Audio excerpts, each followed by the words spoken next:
everybody went to this game thinking they're going to get clobbered a good one. Sounds to me like a 5, 6, 7, might even be 8 if you know. But Manchester United, and the game was also on the verge of not being played because of ice and all that stuff. And kuna picha niliona ikionyesha Lisandro Martinez standing 2 centimeters of snow at Anfield. Kichwa peke yake ndio ilikuwa inaonekana like hey, goddamn hobbit. Well done. But turns out it was actually cool as fuck, bro. Dude, what did he do? Yeah. What did he do? Cool as ice and scored the first goal. Fantastic man. goal. You'd be thinking that's Diallo, even more Salah is kind of finished. Dude, man, but even to preempt the conversation, first, Martinez did amazing. I couldn't imagine as a defender of his caliber scored such a goal. Man. But at the end of the game, another defender of bad caliber almost made it a score for United, you know, and also considering the fact of considering how poor Martinez has been building up to this game, you know, be thinking like yendi atafungulia Manchester. In fact, ndio atafunga wa kwanza na Lisandro ndiye atafunga wa kwanza. No one would have thought that, right? And then of course they went and did that. Fantastic performance with this, because I was watching that game, the first 13, I'm like, how the hell has Man United not conceded? They don't even look like they'll concede. They were solid. But Martinez is showing that he can turn up in these big games. Remember Man City? Yes. The one who gave the assist for Diallo.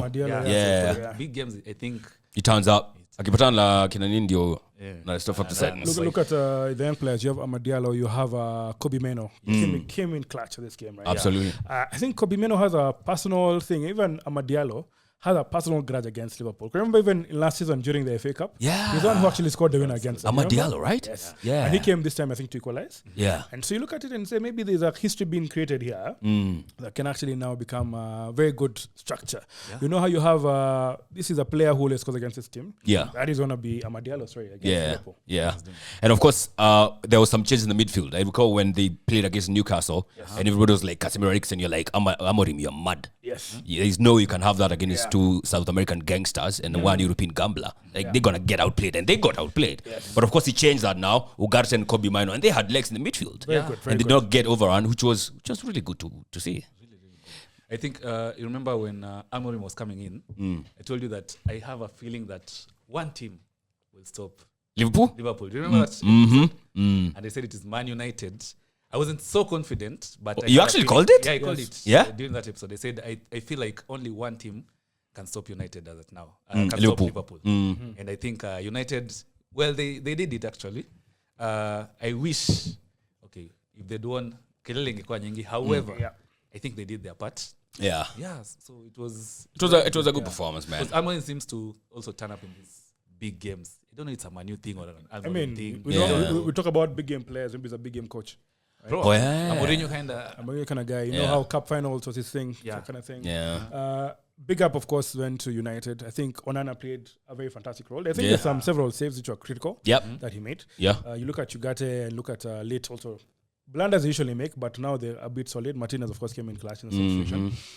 The thing that is very crazy for me is United have really gotten how to play without Rashford being in the team. Yeah. We've actually moved. Yeah. Right? They're playing well it was sort of for like, he's the one who's licking some stuff here and there, that sort of things. But then look at it and say, they're actually doing quite okay without the guy. He's not the talisman that we thought he would be. Yeah. New players have come up. Bruno is playing a very important role. Garnacho is coming on board. Anthony is not too much, but when he comes, he does a bit of his flair. They held on to the end of the bargain. Right? It was an entertaining game. Yeah. It wasn't going to be a thrashing. It was a winner-take-all kind of thing. The victor, the spoils. You look at Liverpool, have had a bravado of being, I think they have the highest consistency. Yeah. In terms of win rate for the last couple of games and everything. So, and they're playing at home, that Anfield. By the time you actually come to that sort of stadium with this sort of atmosphere and this sort of background, you already have a charged up spirit. Yep. The morale of the players is high. United's coming from a period where they've been losing a couple of games. So you actually think the favors would be leaning towards Liverpool. And you look at it and say, you know what, maybe some things went a different direction, but of course, Mo Salah, Gakpo, of course, doing his things. Yeah. You have Van Dijk at the back, the keeper as well. It was an entertainment game.